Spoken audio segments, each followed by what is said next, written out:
Leral TV International am mbir mu bees léegi lañ ko jël seggi xibaar saytu ko doora jàllale amul ci kat morom bu leen di dendale fu mën a nekk lum sori ñu daal di dem jëli xibaar bi léegi def ko bëm Leral TV International abonné partagé tey aimé.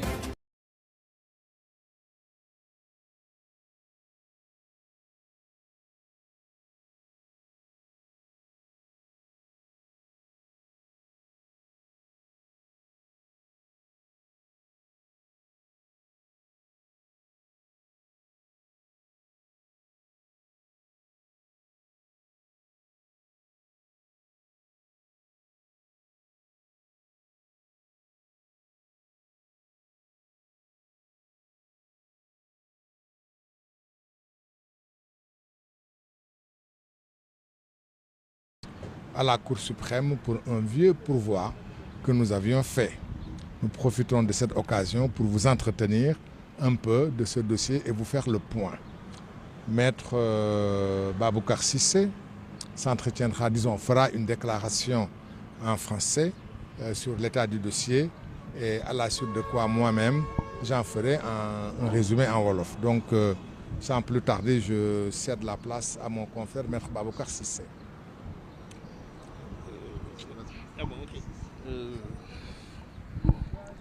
Je remercie mon confrère de m'avoir donné la parole. Je précise simplement que si on est venu devant la Cour suprême, c'est pour soutenir un vieux pourvoi, comme il l'a si bien dit, contre un arrêt du 8 octobre 2025 rendu par la Chambre d'accusation financière. C'était par rapport à l'état de santé de M. Mohamed Ngom Di Farba. Et donc en fait, entre-temps, il y a eu une évolution parce que le 7 janvier 2026 plutôt, le juge d'instruction du premier cabinet a rendu une ordonnance de mise en liberté, 2 ordonnances d'ailleurs, de mise en liberté provisoire sous contrôle judiciaire de Mohamed Ngom Di Farba et de Tahirou Sarr. Donc en fait, on aurait même pu, nous, ne pas assister à cette audience, parce que la procédure devenait à la limite sans objet pour nous. Mais on a tenu à aller jusqu'au bout et soutenir le pourvoi que nous avons engagé. Et donc en fait, certes la Cour suprême a rejeté le pourvoi, mais à la limite c'était un coup d'épée dans l'eau. Parce que ce qui nous importait le plus, c'est la mise en liberté de notre client, qui a été ordonné par le juge d'instruction le 7 janvier 2026 et qui nous a été notifié ce matin, le 12 janvier 2026. Et cette ordonnance-là ordonne la mise en liberté sous contrôle judiciaire. Donc il n'y a même pas de bracelet électronique, ni Farba ni Tahirou. Donc en fait, il semble à la dernière minute que monsieur le procureur de la République, le procureur financier, a relevé appel de l'ordonnance de mise en liberté provisoire de M. Farba Ngom, mais curieusement n'a pas relevé appel en ce qui concerne Tahirou Sarr. Donc en fait, ça veut dire quoi en termes clairs? Que Tahirou Sarr va aujourd'hui sortir de prison. Pendant ce temps, Farba Ngom sera obligé de garder encore prison pendant 1 mois parce que la chambre d'accusation a été saisie à nouveau par le procureur financier, qui vient de faire appel à la dernière minute parce qu'il était dans les délais pour faire appel parce que le dernier délai courait expirer demain. C'est-à-dire le délai d'appel expirait demain. Donc en fait, il a relevé appel en ce qui concerne Farba Ngom. Ce que nous dénonçons, parce que simplement, manifestement, il y a une volonté manifeste. Mais il sera bien obligé de garder encore prison parce que simplement, on a fait appel de la décision du juge qui le met en liberté. Mais curieusement, en ce qui concerne M. Tahirou Sarr, on n'a pas fait appel. Alors que c'est des frères siamois. C'est-à-dire l'un ne peut pas aller sans l'autre. Et les décisions qui les mettent en liberté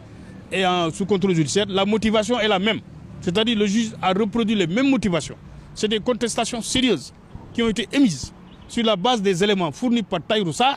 qui se rapportent à M. Farba Ngom. Donc le juge a estimé que dans ces conditions-là, on doit les mettre en liberté sous contrôle judiciaire. Mais qu'est-ce qu'on fait de l'autre côté? C'est-à-dire on maintient Farba Ngom encore en détention. Pendant ce temps, on libère M. Tahirou Sarr. Donc nous estimons que c'est un acte à dénoncer. Et que, bon, il n'est pas exclu que nous, les avocats du conseil de Farba Ngom, que nous demandions l'autorisation aux bâtonniers de tenir une conférence de presse. Parce que trop, c'est trop. Donc en fait, l'injustice est là et qu'il faut la combattre. Donc c'est ce que je voulais dire, en gros, pour le moment. Il n'y a pas de consignation, ils n'ont pas déposé de consignation pour bénéficier de cette liberté. Nous avons consigné, nous avons offert de consigner. Les consignations ont toujours été rejetées. Mais c'est-à-dire, le plus important, c'est les contestations. C'est-à-dire, ce qu'on lui reproche, le juge a estimé que ce n'est pas établi. Et d'ailleurs même, je vais vous donner une information, c'est que dans même l'ordonnance du juge, le juge a dit que les deniers ne sont plus de nature publique, mais de nature privée. Il a dit dans l'ordonnance, il a dit que c'est privé, ce n'est plus public. Donc on ne peut plus parler de l'État, on ne peut plus parler de deniers publics. Voilà. Merci. waaw ci ay kàddu yu gàtt dafa am loo xam ne bi dañ leen koy wax comme ni ma ko waxee sànq ci kàddug nasaraan Farba Ngom juge bi nga xam ne bi moo yore dossier am juróom-ñaari fan ci weeru janvier bi la jël dogal bi mu jël dafa bàyyi Farba Ngom ak Tahirou Sarr bàyyik nëgandiku googee mi ngi ko teg ci li nga xam ne bi tuuma bi ñu tegoon Farba weddi ne tuuma ci tuuma googulee juge bi dafa ne weddi googu Farba di weddi yu tegu ci maanaa la et que donc lam doon wax ca njëlbeen ne lañ koy jiiñ amul juge bi nee na am nañu ay xel ñaar ne Farba wax na dëgg ndax tey jii liñ doon xaar ci procureur mu ñëw wax ne liñ koy topp dëgg la topp googu ñaaw nañ ci njort googu moo tax juge bi bàyyi ko moom ak Tahirou Sarr fii nag tey dañ fi ñëwoon Farba juge bi jamono yële passé juge bi da ko bañoon a bàyyi ci wérgu yaramam loolu moo ñu fi indi woon waaye loolu sax dafa weesu mën naa wax ne béy wéy na mbuus parce que balaa nga naan naam ne fa kook ci wérgu yaram la waaye tey li ñu nga xam moom la ñuy juge bi jox mooy le Farba di weddim googu la tegu na ci yoon ñëpp yaakaaroon ne làmb nag sooy bëree soo daanoo da ngay nangu ne daanu nga dañ ko séq ak procureur ñëw indi dossier am ne Farba dafa am lu mu luubal ñu toog fukki weer ak benn dégluwuñu ko bu fukki weer yi ak benn jotee ñu déglu Tahirou Sarr ñu leen di soog a déglu gulet ba ñu ñëwee kenn ku ci nekk ci ñoom indi ay firnde yu leer nañ yuy wane ne tuuma googu ñu leen teg amul looloo tax juge bi ne bàyyi na leen waaye li ñu jaaxal mooy bu ko juge bi waxee te Farba ak Tahirou ñoo bokk geño gi leen téye benn geño la mënoo ko dagg procureur dafa ñëw ne moom day def appel ci lu ñu bàyyi Farba waaye du def appel ci lu ñu bàyyi Tahirou mooy wax ne d'abord loolu mënul féewale Farba ak Tahirou parce que kenn mënu leen féewale parce que geño gi benn la mën nga bàyyi kii téye kii waaye waroo mën a bàyyi kii téye kee ñu wax nag loolu su amee lañ doon wax la ca njëlbeen ba léegi mooy li am mooy dossier bi dootul dossier du dossier boo xam dossier tribunal la ñëpp nangu nañu ne su demee noonu ne dañuy jàpp ne dossier politique la ndax nit suñu bokkee benn geño gu leen jàpp geño gi jàpp leen ñu leen bokk benn tuuma gu ñu leen di toppee bii ñu ne Farba moo def Tahirou moom mooy complice am bële ñu ne Tahirou moo def Farba mooy complice am munoo bàyyi kii téye kee. lan moo tax nga jàpp ne moo waral Farba ñu desandi si kaso bi alors que Tahirou dafay génn. loolu politique la politique parce que politique mooy ñaari nit déggoo li ma la wax ñaari nit yu bokk geño gu leen téye te geño gi bu leen fas kenn mënul fecc geño gi nga bàyyi kii bàyyi kee nga téye kii bàyyi kee loolu politique la. tey jii na waa Sénégal gi yëpp jàpp fu ñu mënti doon Sénégal laa wax képp nit ku yeewu Sénégal ak foo mënti toll ak foo mënti bokk ak noo mënti toll na nga jàpp ne tey jii Farba li ko téye fii ci kaso du yoon du wër yoon du wër dëgg du seet du saytu lenn rek moo ko téye kaso politique te politique boobu ko téye kaso yéen a ko dégg yéen ñi nga xam yéenay taskati xibaar yi yéenay seede fekkee ngeen ko ba tey benn kilifa jóg taxaw ñuy dem élection mu ne bii élection mooy mujjeelu Farba bu muy bokk ci élection kon Farba doole moo ko fi téye waaye nag dafa am lu olof wax olof dafa ne doole moo mën dëgg ba ko olof waxee màggatum pël ma dafa am lu mu ci tontu ne olof de ba mu koy wax dafa am lu mu fàtte que su dee doole moo mën dëgg màggat moo gis waxambaane la woon kon dëgg moo mën doole parce que dëgg rek mooy mujj tey jii Farba Ngom nguur gi teg na ko doole jël nañu doole gàll ko ci ndoddam waaye nañu xam ne bi dëgg moo ëpp doole doole et que tey ci dëgg la. ban preuve lañ teg par exemple lañ leen jox lu waral Farba Ngom parce que loolu aussi lu am importance ay éléments yu am solo. appel rek la parce que li ñuy wax mooy ñoom ñaar déggu li ma la wax bokk geño la mënoo téye kii bàyyi kee parce que dossier bi benn la ñaari dossier yëpp Farba ak Tahirou ñoo ko bokk dama naan encore une fois kenn mënu leen féewale Farba amul dara lu muy mere Tahirou amul dara lu muy sikk Farba waaye nit ñi ko def xam nañu la ñu def fii réew mi la ñu dëkkuñ jógewuñu bitim réew Sénégal gii la ñu dëkk lu ñu fi nas lu ñu fi def lu ñu fi mbëbët suba ba ngoon xam nañ ko xam nañ ne tey jii kenn moo leen intéressé mooy Farba Ngom moo leen jaaxal Farba Ngom moo leen tiital Farba Ngom moo leen të waaye nañu xam ne tey su dee dëgg rek la ñuy wax Fuuta la ñu tooñ Fuuta yëpp la ñu fekk ñu tooñ ko na Fuuta nangu ne tey seen doom bi ñuy wax Farba Ngom ci dëggam la nekk seen doom ba ñuy wax Farba Ngom amul benn tuuma boo xam tey nguur gi teg na ko ci ndoddam seen doom ba ñuy wax Farba Ngom ay loxoom dafa set wecc dafa leer nañ sàccul wurujul daanul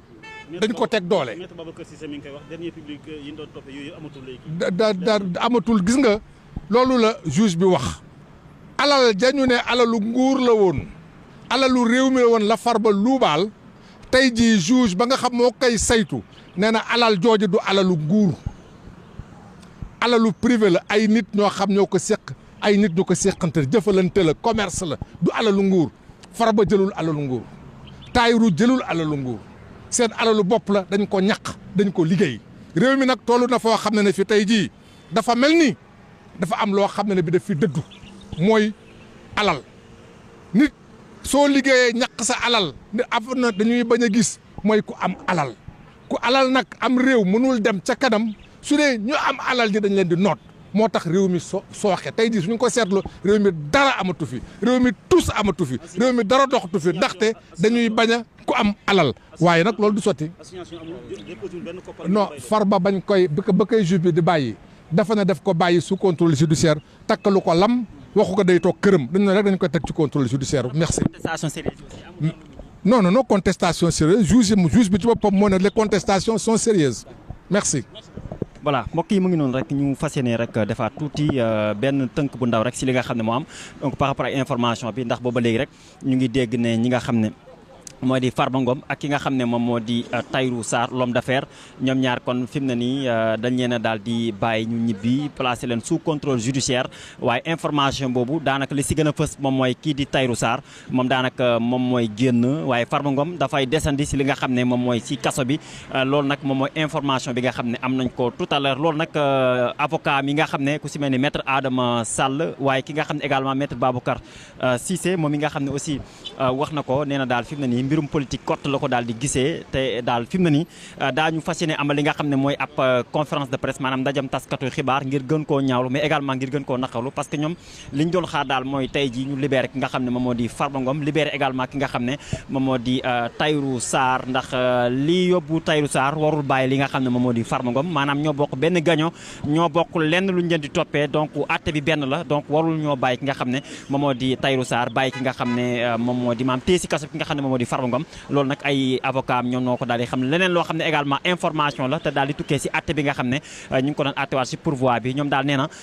mbir mi lu ñu doon wax naan détournement de deniers publics la léegi nekkatul public maanaam mbirum privé la maanaam ay privé ñoom ñoo ko daal di seq loolu nag muy leneen li nga xam ne kon attekat bi wax na ko lu jëm si wàllum contestation bi également attekat yi jàpp nañ ne lu sérieuse la loolu également jaanaka wax nañ ko kon. Leral 2 TV de mooy jox lii di askan wi xibaar yu leer wér te wóor te teg ko ci màndu day indi li nëbbu woon askan wi jox leen ko ci réew mi ak biti réew wax jépp day woddu del topp tey abonné sem boole kook déglu partage tas bépp gox lu ñëw de bum yendu partage tas bépp gox lu ñëw de bum yendu